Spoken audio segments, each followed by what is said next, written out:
لوگوں نے مغرب کا سفر کیا ہے، وہاں جہاز میں 12 کے بعد 14 نمبر سیٹ آ جاتی ہے، 13 نمبر سیٹ ہی نہیں ہوتی۔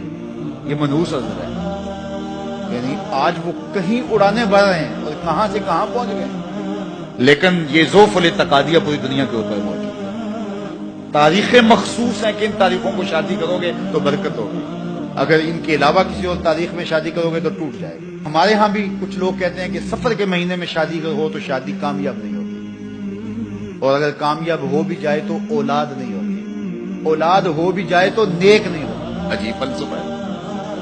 سیدہ فاطمہ تو زہرا رضی اللہ تعالی عنہا کی شادی حضرت سیدنا علی المرتضیٰ رضی اللہ تعالی عنہ سے سفر کے مہینے میں ہوئی۔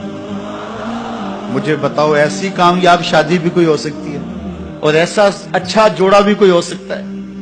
اور پھر کہتے ہیں اولاد نہیں ہوتی، حسن حسین اور زینب پیدا ہو گئے۔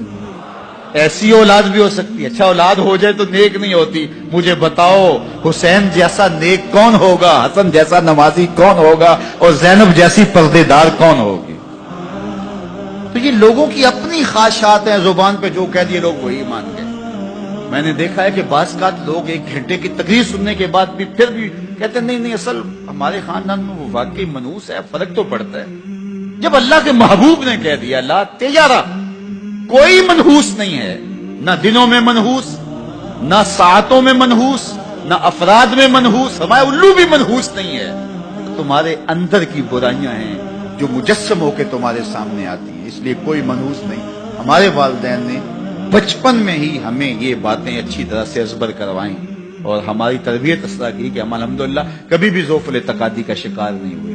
تو آپ بھی اپنی اولادوں کی ابھی سے ایسی تربیت کریں کہ ان کا توکل اللہ پر ہو، ان کا توکل اللہ کی بابرکت ذات پہ ہو، اور وہ اسی پہ بھروسہ کرنے والے ہوں۔ جب اس پہ بھروسہ کرنے والے ہوں گے تو زندگی سوکھی گزرے گی، کبھی مشکل آ بھی جائے گی تو پریشانی نہیں ہوگی کہ دیکھیے کبھی خنداں کبھی گریاں، کبھی اللہ کچھ عطا کرتا ہے کبھی کچھ عطا کرتا ہے۔ وہ محمود غزنوی کو بوڑھے لوگ محبوب تھے، لیکن سب سے زیادہ محبوب ایاز تھا۔ تو ایک دن اس نے اس کو خربوزہ دیا تو وہ چٹخارے لے کے کھا رہا تھا۔ بادشاہ نے چکھا تو وہ کڑوا تھا، کہا ایاز یہ تو کڑوا ہے؟